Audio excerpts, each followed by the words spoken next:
Hello students, आज हम वसंत का पाठ रहीम के दोहे करेंगे। स्टूडेंट्स, अगर आपने मेरा चैनल सब्सक्राइब नहीं किया तो प्लीज़ सब्सक्राइब कर लें ताकि मेरा नेक्स्ट वीडियो का नोटिफिकेशन आप तक पहुंच जाए। तो अब हम ये लेसन शुरू करते हैं। रहीम के दोहे। रहीम के दोहे जीवन की वास्तविकता का परिचय तो देते ही हैं, साथ ही प्रेम, त्याग और प्रत्येक कंडीशन, परिस्थिति, सर्कमस्टांसेस में सहज भाव से जीने की प्रेरणा भी देते हैं। रहीम जी के दोहों में कोई ना कोई शिक्षा जरूर दी गई है। तो आज हम इनके रहीम के दोहे के सरलार्थ करते हैं। फर्स्ट दोहा है, कही रहीम संपत्ति सगे, बनत बहु बहुरीत, विपत्ति कसोटी जे कसे, तेही सांचे मीत। जो मुश्किल वर्ड है उसके मैं पहले शब्दार्थ बताती हूँ। कही, कही मीन्स कहे, संपत्ति, धन दौलत, पैसा, सगे, अपने सगे, अपने, बनत, बनते हैं, रीत, तरीके, विपत्ति, संकट, परेशानी, मुसीबत, कसौटी जे कसे, परखे गए, तेही, वे ही, सांचे, सच्चे, मीत, मित्र। तो स्टूडेंट्स, पहले जैसे प्रसंग लिखते हैं तो इसका आपने प्रसंग लिखना है, उसके बाद हर दोहों का सरलार्थ लिखना है, सरलार्थ और साथ में विशेष। तो प्रसंग कैसे लिखना है? प्रस्तुत दोहा भी लिख सकते हैं या प्रस्तुत पंक्तियां भी लिख सकते हैं। तो प्रस्तुत पंक्तियां हमारी पाठ्य पुस्तक वसंत भाग 2 के पाठ रहीम के दोहे से ली गई हैं, जिसकी रचना रहीम ने की है। इनमें सच्चे मित्र की परिभाषा दी गई है। अब सच्चे मित्र की परिभाषा जो मैंने कहा है, तो जो हमने दोहा पढ़ा है उसके बारे में है ये। अब इसकी व्याख्या क्या है, इसका सरलार्थ क्या है कि कही रहीम संपत्ति सगे। रहीम जी कहते हैं कि जब धन दौलत साथ में हो, जब हमारे पास धन दौलत होते हैं, तब तो बहुत सारे दोस्त जो हैं, बहुत सारे जो लोग हैं वो हितैषी बन जाते हैं, मित्र बन जाते हैं। लेकिन सच्चा मित्र वही है जो विपत्ति में, मुसीबत में काम आए, जो विपत्ति की कसौटी में खरा उतरता है, जो दुख के समय में काम आता है, जो दुख के समय में हमारा साथ निभाता है, वही सच्चा मित्र कहलाता है। अब रहीम जी ने लिखा ना, कही रहीम। अब हर दोहे में रहीम ने अपना नाम जरूर लिखा है। तो संपत्ति सगे, बनत बहुत बहुरीत, कि कई प्रकार की कई तरीक़ों से वो रिश्तेदार बन जाते हैं। विपत्ति कसौटी जे कसे, जो विपत्ति के समय में काम आता है, तेही साचे मीत, वही सच्चा मित्र होता है। अब इसके अंदर विशेष क्या है? विशेष में कवि ने अलंकारों का सुंदर प्रयोग किया है। अलंकार में बनत बहुत बहु, तीनों वर्ड ब से स्टार्ट हुए हैं, तो ये कौन सा अलंकार है? अनुप्रास अलंकार। कसौटी जे कसे, ये भी क का है, इसमें भी अनुप्रास अलंकार आएगा। सेकंड पॉइंट में सच्चे मित्र की परिभाषा दी गई है, ये आप पॉइंट लिख सकते हैं। तीसरा, इन दोहों को हम गा सकते हैं, तो इसमें हम ये लिख सकते हैं कि इसमें गीतात्मकता, संगीतात्मकता और लयात्मकता विद्यमान है। ये आपका विशेष हो गया।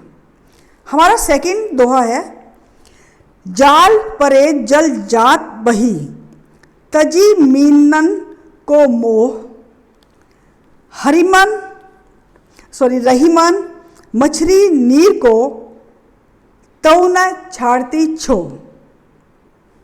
इसके शब्दार्थ हैं परे पड़ने पर, जल पानी, जात जाता है, बही बहना, तजी छोड़कर, मीनन मछलियाँ, मोह मोह होना लगाव, मछली मछली, नीर पानी, तऊ तब भी, छाड़ती छोड़ती, छो प्रेम। अब इस दोहे में कवि ने क्या कहा है कि इसमें बताया है कि जल के प्रति मछली की जो तड़प है वो उसके बारे में बताया है कि वो बेकार है, निरर्थकता का बात बताई है, दर्शा देते हैं कि वो जो प्रेम है वो एक तरफा है, क्योंकि मछली प्रेम करती है पानी से, लेकिन पानी मछली से प्रेम नहीं करता। तो इसके बारे में कवि ने एक तरफे प्रेम और एक तरफा लगाव के बारे में बताया है कि रहीम जी कहते हैं कि जाल में मछली के फंसते ही पानी उसका मोह छोड़ देता है और उसका मोह छोड़कर अपना रास्ता अपना लेता है, जहाँ बहना है वो बह जाता है। लेकिन फिर भी पानी के प्रति प्रेम को मछली त्याग नहीं पाती है, क्योंकि वो प्रेम करती है पानी से, वो प्रेम त्यागती नहीं है। इस प्रेम के लिए वो उसको अपना जीवन त्यागना पड़ता है, और यही जो प्रेम है उसके प्राण ले लेता है, क्योंकि ये एक तरफा प्रेम है कि मछली पानी से प्रेम करती है लेकिन पानी मछली से प्रेम नहीं करता। जब मछली पानी में होती है तो लगता है उसको कि पानी भी प्रेम करता है। तो एक तरफा जो प्रेम है उसके बारे में बताया है कि उस प्रेम को मछली त्याग नहीं पाती है, लेकिन पानी त्याग देता है, और उसके पानी के त्यागने से, उस प्रेम को त्यागने से मछली अपने प्राण को त्याग देती है। तो इसमें भी आपके विशेष जो हैं अनुप्रास अलंकार है, जैसे जाल परे जल जात, जैसे है मीनन को मोह, इसमें अनुप्रास अलंकार का सुंदर प्रयोग किया है। गीतात्मकता संगीतात्मकता इसमें दर्शाई गई है, और इसके अंदर जल के प्रति मछली की जो तड़प है उसके बारे में बताया गया है। तो हमारा थर्ड दोहा है, तरवर फल नहीं जात है, तरवर फल नहीं खात है, सरवर पियत न पान, कही रहीम पर काज हित, संपत्ति संची सुजान।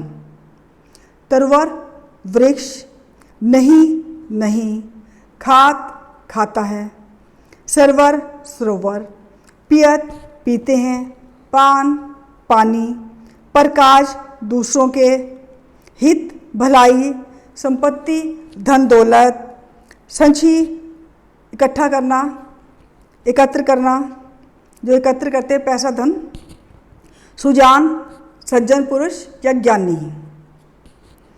इसमें रहीम जी क्या कहते हैं, इसमें बताया है कि विद्वानों और सज्जनों के धन संचय का कोई उद्देश्य है, उसका क्या उद्देश्य है, इस बात का इसके अंदर इस दोहे में वर्णन किया है।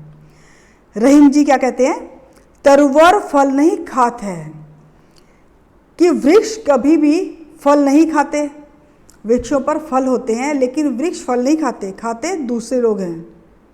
ना ही सरोवर अपने द्वारा संचित किया हुआ पानी पीता है, कि सर्वत पियत न पान, जो सरोवर है नदियां हैं ये पानी संचित तो करती है लेकिन पानी खुद नहीं पीती। तो इसी से कवि ने उदाहरण देते हुए इनका कि वृक्ष और सरोवर का उदाहरण दिया है।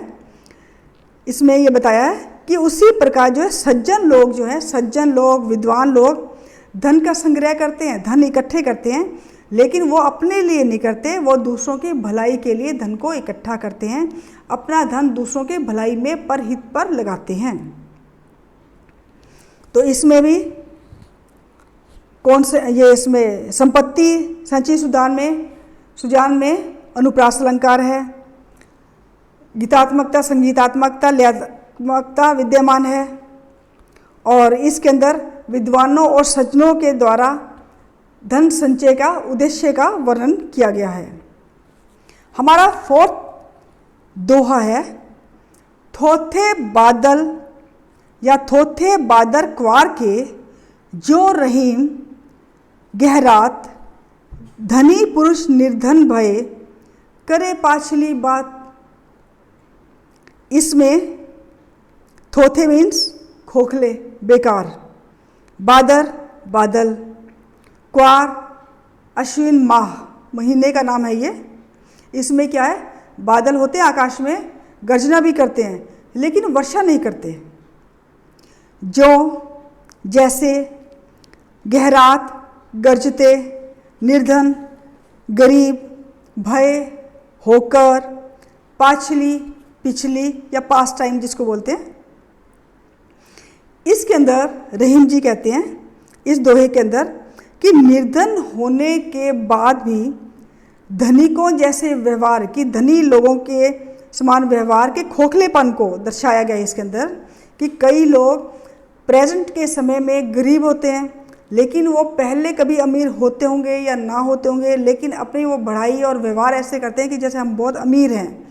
वो कहते हैं कि रहीम जी कहते हैं कि जो प्रेजेंट में है उसी का ही वर्णन होना चाहिए, उसके बारे में बताएं वो, ना कि पुरानी जो बातें हैं कि जब तुम अमीर थे उसके बारे में। उसका कोई महत्व नहीं रहता कि तुम पुराने टाइम में कितने अमीर थे। तो ऐसे ही उसका जो कंपैरिजन है बादलों से किया गया है। रहीम जी कहते हैं कि अश्विन मास में आकाश में बादल छाते हैं लेकिन वो जो बादल छाए हुए हैं उनकी गर्जना है वो खोखली होती है क्योंकि वो बरसात नहीं करते। उसी प्रकार निर्धन लोगों के द्वारा बीते हुए सुखों के दिनों की बातें करना कि हम पुराने टाइम में ऐसे थे, इतने अमीर थे, ये सब था, धन दौलत था हमारे पास, तो ऐसे सुखी थे, उनकी बातें बार बार जो करते हैं वो सब बेकार होता है क्योंकि आज के समय में उसकी कोई उपयोगिता नहीं होती। उसका कंपैरिजन बिल्कुल बादलों के समान किया है, अश्विन के बादल, कि बादल गरजते हैं वो बरसते नहीं हैं जो अश्विन मास के हैं। तो ऐसे ही निर्धन लोग अपने पुराने समय की अगर बात करें अमीरी की तो वो सही नहीं होती। तो इसमें भी सेम कवि ने अलंकारों का सुंदर प्रयोग किया है उन्होंने। और निर्धन होने के बाद धनी लोगों के समान व्यवहार करने का वो जो खोखलापन है वो दर्शाया है इसके अंदर। गीतात्मकता संगीतात्मकता विद्यमान है। फिर तो हमारा दोहा है, धरती की सी रीत है शीत घाम और मेह, जैसी परे सो सही रहे त्यों रहीम यह देह।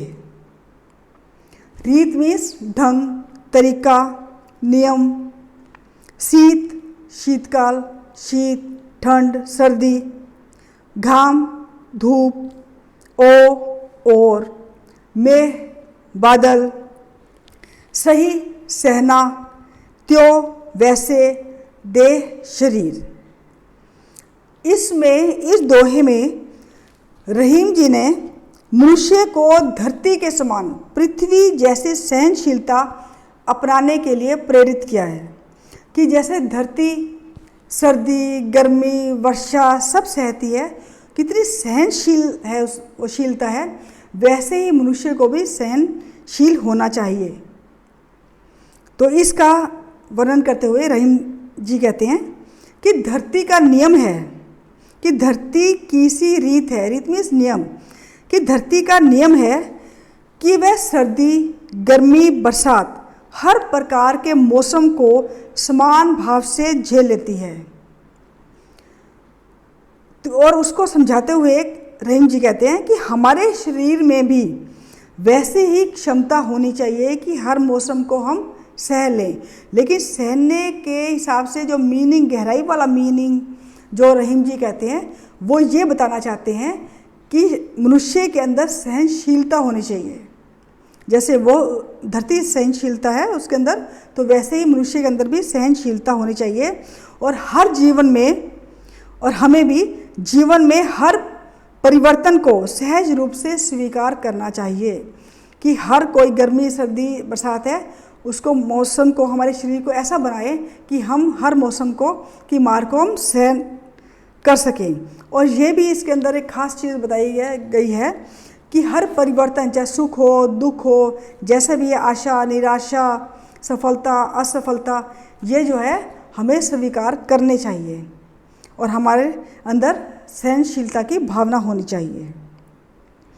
इसके अंदर कवि ने अलंकारों का सुंदर प्रयोग किया है। अगर सी को देखा जाए तो वो उपमा अलंकार आता है, जिसके अंदर सी, सा, से, सम ये वर्ड आ जाएं तो उसमें उपमा अलंकार होता है, उसके साथ कंपैरिजन होती है, तुलना इसमें बताई जाती है।